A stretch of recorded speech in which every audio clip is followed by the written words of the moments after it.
we bring you There's More to Women Other Than Estrogen, written by Ken D.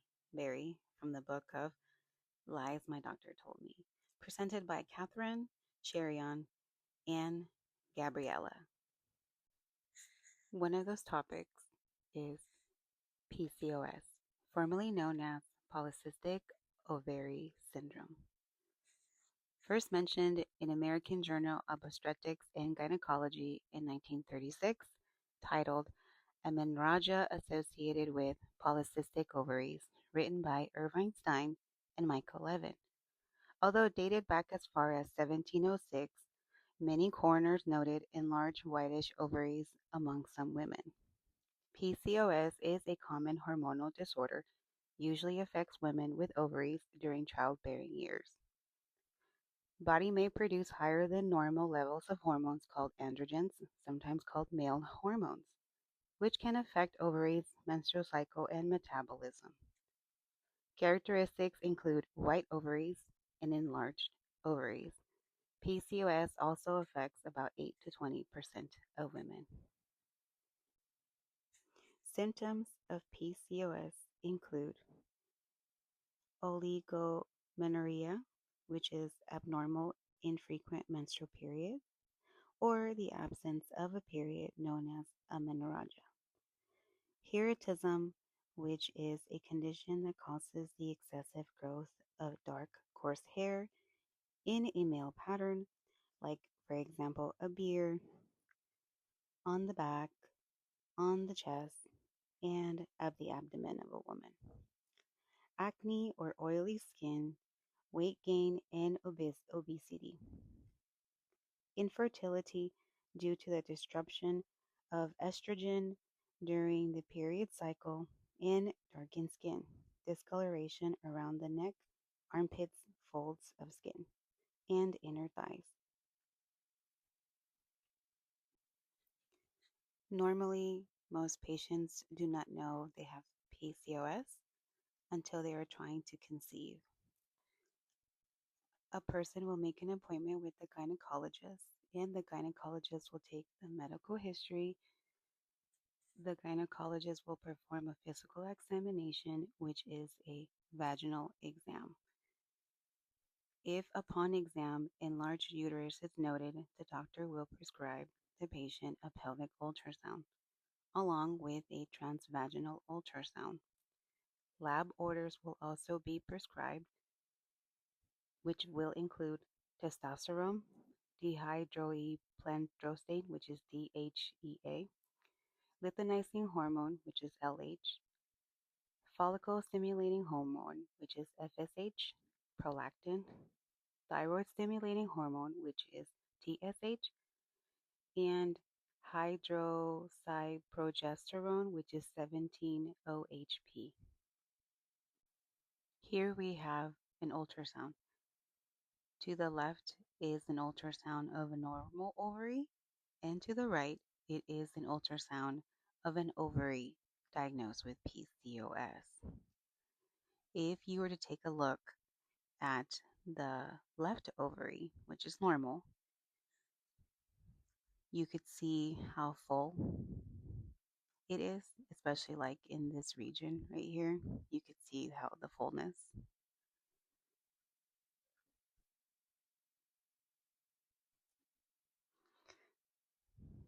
You could see to the left that there is only a few little gaps or little holes in the ovary, just very little bit, but it's mostly full. Whereas opposed to the right ovary that has the PCOS, you can tell there is a lot of missing cartilage around it. A lot of it. There's all these holes all over the place. It kind of, if you see there's one here, one here, one here, one here, one there, and etc. You could actually say that the PCOS ovary looks like a sponge meaning it has a bunch of holes where things could escape from.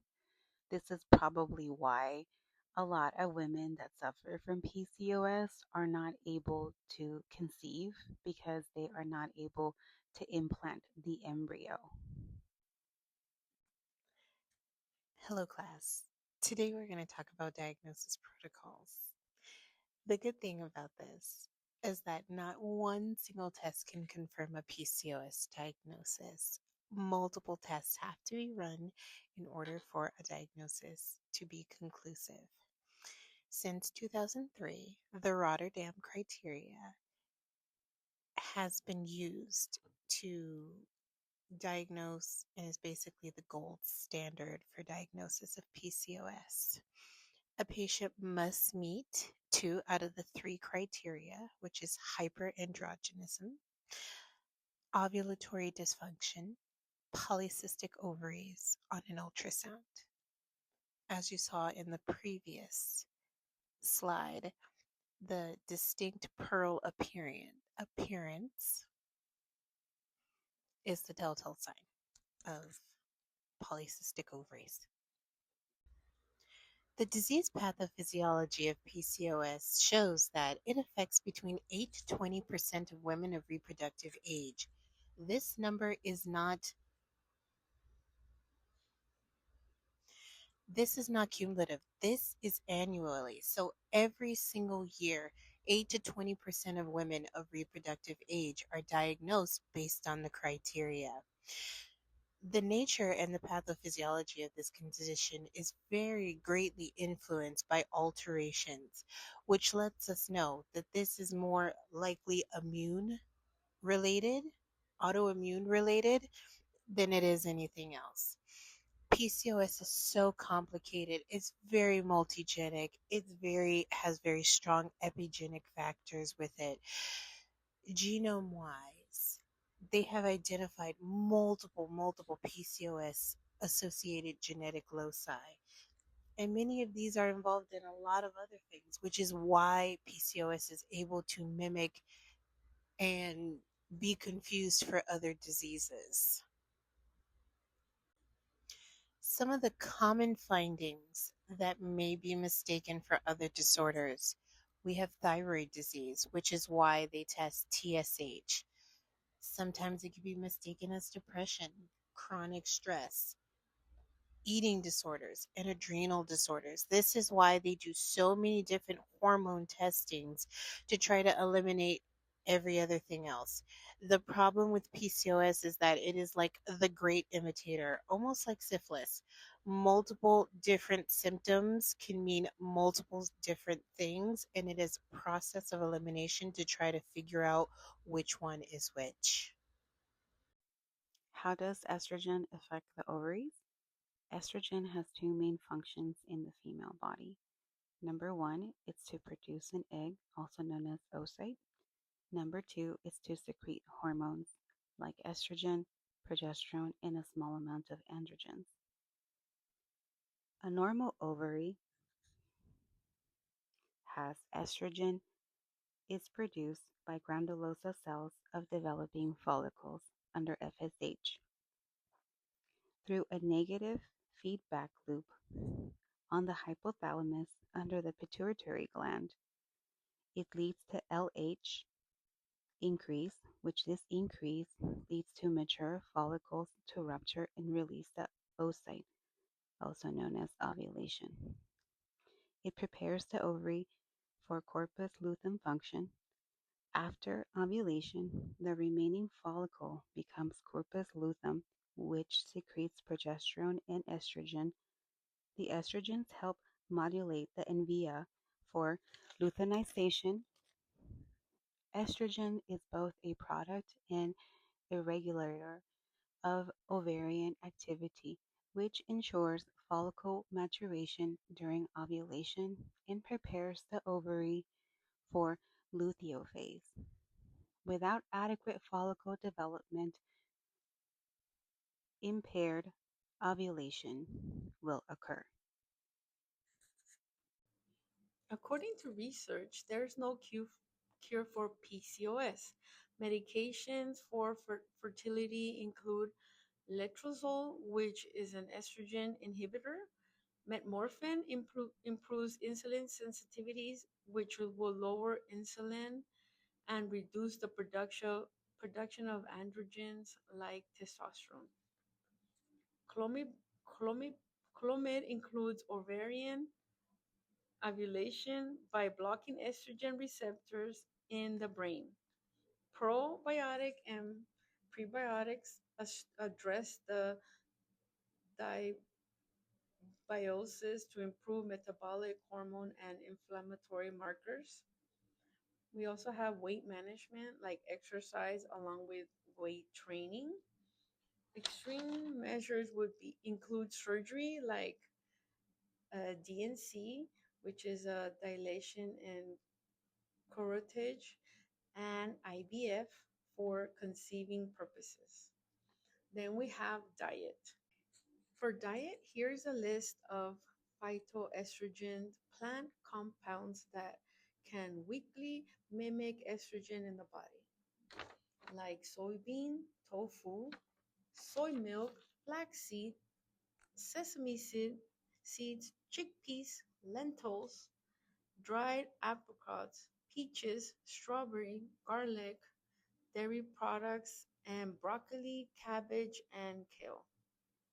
One promising research is the effect of soy phytoestrogen on metabolic and hormonal disturbances of women with polycystic ovarian syndrome.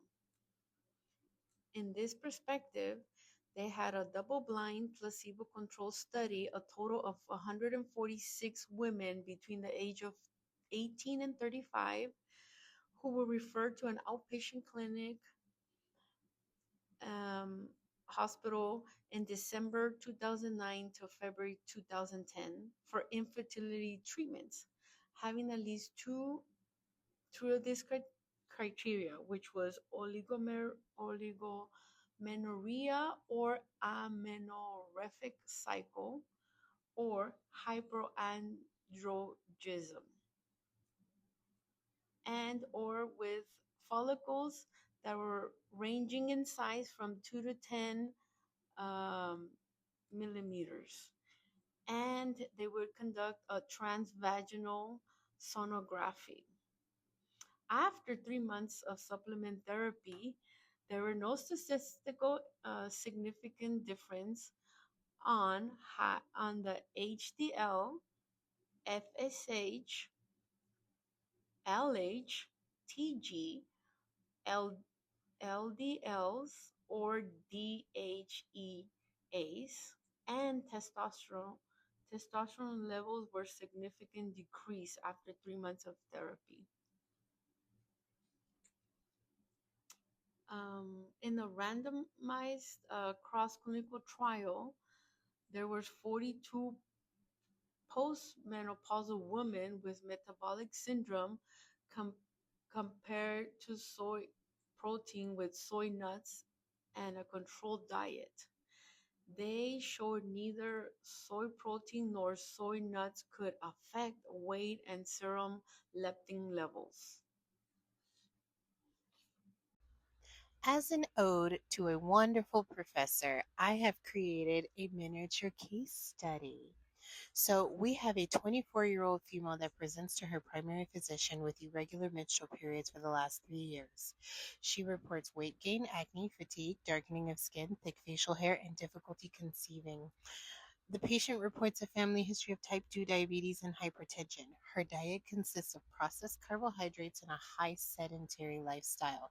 No history of thyroid disease or pregnancy. As you can see from the lab results, most of these are atypical of somebody who has been diagnosed with PCOS. But also the thing is that these are also found in other disorders. This is why lab interpretation and lab results are so important, because one lab could come back different, and then all of a sudden the person could not be diagnosed with PCOS. This is why they came up with the Rotterdam criteria, to make sure that people are diagnosed accurately and efficiently.